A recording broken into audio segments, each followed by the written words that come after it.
So dear friends and students, आज के इस वीडियो में हम लोग जो हैं एक्सरसाइज 2.2 क्लास 10th मैथमेटिक्स का question number 1, find the zeros of the following quadratic polynomial and verify the relationship between zeros and coefficients.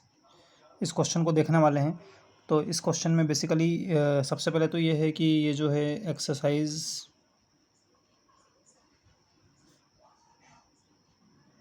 2.2 का है, क्लास 10th मैथमेटिक्स का है ना।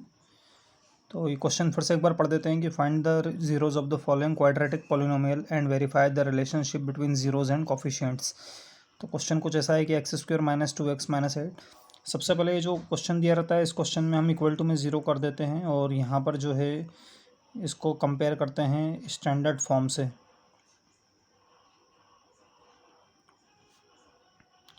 इस स्टैंडर्ड फॉर्म के हिसाब से देखें तो यहाँ पर एक्स स्क्वायर का कोफिशिएंट कुछ नहीं है तो 1 लिख देते हैं यहाँ पे।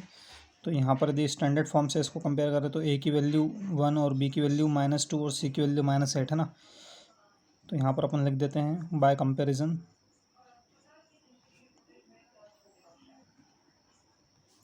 ए की वैल्यू जो है वो है 1,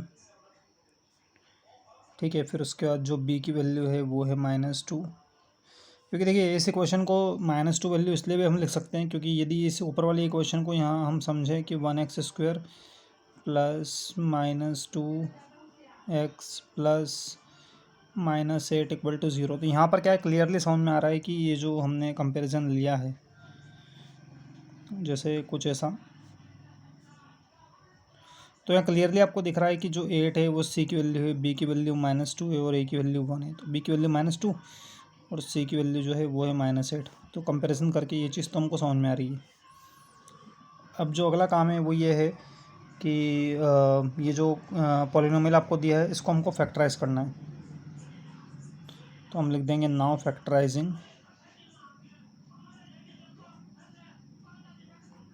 इसको हम क्या कर रहे हैं, फैक्टराइज कर रहे हैं ना। अब हमको फैक्टराइज करना है तो now factorising x square -2x -8 equal to 0। तो फैक्टराइज करने के लिए हमारे को सबसे पहले हमको जो है वो इस बात का ध्यान रखना है ना, मतलब गुणनखंड। फैक्टराइज मतलब क्या, गुणनखंड। तो गुणनखंड करने के लिए यहाँ पर क्या करना है, 8 और 1 का मल्टीप्लाई करना है। 8 1 ज़ा 8 हो जाएगा। 8 में से 1 माइनस करने पर बीच का 2 तो नहीं आ सकता, 8 में 1 प्लस करने पर बीच का 2 तो नहीं आ सकता। तो यहाँ पर क्या है, मल्टीप्लाई करने पर तो 8 ही आना चाहिए, पर बीच में हमको ये 2 लाना है। तो 2 लाने के लिए यहाँ पर फिर इसको स्प्लिट करने के लिए यहाँ पर हम ऐसा कर सकते हैं कि 4 2 ज़ा भी 8 होता है ना, और 4 में से यदि हम 2 को माइनस कर देंगे तो माइनस का 2 है ना, मतलब -4 + 2 हम कॉम्बिनेशन ले सकते हैं।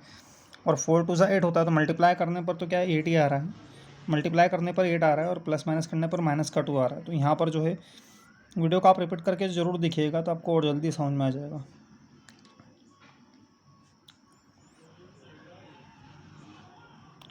तो कुछ इस तरीके से ये बन जाता है। अब हमको जो करना है वो ये है कि यहाँ पर ये जो इस तरीके से जो पॉलिनोमियल बना है, तो इसमें सबसे मेन बात ये है कि जैसे अब ये इन दोनों में से x कॉमन निकल रहा है, यहाँ बचेगा x -4 प्लस यहाँ से 2 कॉमन निकल रहा है, यहाँ बचेगा x -4 इक्वल टू 0। एक ब्रैकेट में आ जाएगा x -4, दूसरा ब्रैकेट में आ जाएगा x + 2 इक्वल टू 0। तो यहाँ पर जो है ये आप देख रहे हैं कि जैसे दो ब्रैकेट का मल्टीप्लिकेशन 0 तभी पॉसिबल है ना। देखिए ये x -4 दो बार है तो यहाँ पर ये x -4 एक बार लिख दिया, x + 2 जो बचा है वो दूसरे ब्रैकेट में लिख दिया। और दो ब्रैकेट का मल्टीप्लिकेशन 0 तभी पॉसिबल है जब या तो ये वाला 0 हो या फिर ये वाला 0 हो। यदि हम इस वाले को 0 कंसिडर करेंगे तो यहाँ से x की वैल्यू 4 आ जाएगी, और यदि इस वाले को 0 कंसिडर करेंगे तो यहाँ से x की वैल्यू -2 आ जाएगी, है ना। तो ये जो -2 है इसको हम बोलते हैं बीटा, और ये जो 4 आया है इसको हम बोलते हैं अल्फ़ा। ये वैल्यू अल्फ़ा की है, ये वैल्यू बीटा की है, ठीक है। क्वेश्चन काफ़ी सिंपल है, कोई दिक्कत उसमें नहीं है। अब हमको करना है वेरिफिकेशन, है ना। तो वेरिफिकेशन कैसे करेंगे वो देख लेते हैं। तो वेरिफिकेशन कुछ इस तरीके से होगा कि जैसे यहाँ तक हमने जो देखा अल्फ़ा बीटा हमने निकाल लिया है, और ऊपर जो है ए बी और सी की वैल्यू निकाल ली। देखिए ए बी और सी की वैल्यू फिर से यहाँ पे लिख देता हूँ मैं कि ए की वैल्यू क्या निकाली थी 1, बी की वैल्यू -2 निकाली थी, सी की वैल्यू -8 निकाली थी। तो ए बी और सी की वैल्यू कुछ ऐसे हमने निकाली थी। अब हमको करना है वेरिफिकेशन। अल्फ़ा बीटा भी हमारे सामने है ना,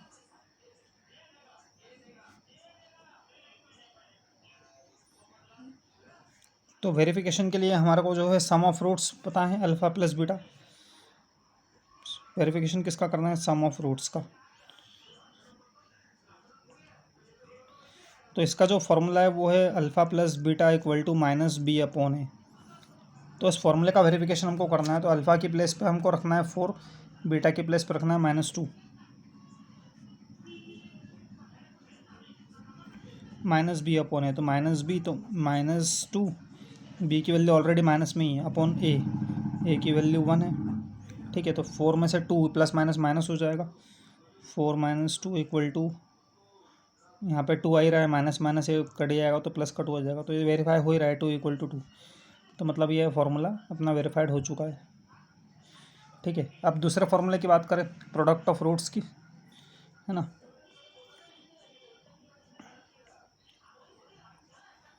तो प्रोडक्ट ऑफ रूट्स की बात करें यदि, तो प्रोडक्ट ऑफ रूट्स में क्या हो जाएगा कि प्रोडक्ट ऑफ रूट्स जो होता है वो होता है alpha plus beta, alpha beta sorry, equal to C upon A. Alpha की वैल्यू जो है वो हमारी अल्फ़ा की जो वैल्यू है ना, तो अल्फ़ा की वैल्यू कितनी है, यहाँ पर हमने निकाली थी 4 और बीटा की -2, तो यहाँ पर हम वैल्यू रख देते हैं अल्फ़ा की 4 और बीटा की -2। सी हमारी, सी की जो वैल्यू है वो -8 है, अपॉन में 1। तो दिख रहा है आपको कि -8 = -8 हो ही रहा है यहाँ पर भी। तो ये वाला भी क्या हो गया आपका, वेरीफाइड हो गया। वीडियो अच्छा लगा हो तो वीडियो को लाइक और चैनल को सब्सक्राइब करना ना भूलें, ताकि आगे आपको इस तरह की वीडियोस देखने को मिले। ये बेसिकली 2023 के लिए बहुत स्पेशल वीडियो है और इस टाइप के क्वेश्चन ज़रूर आते हैं एग्ज़ाम में। बाकी क्वेश्चंस को आप ट्राई कीजिए, जो क्वेश्चन आपको नहीं आएगा वो मुझे कमेंट्स में लिखकर बता दीजिएगा, तो मैं उसके ऊपर वीडियो बना दूँगा, है ना। कंटिन्यू अभी कोर्स चलता रहेगा इस तरीके से। Thank you, bye bye.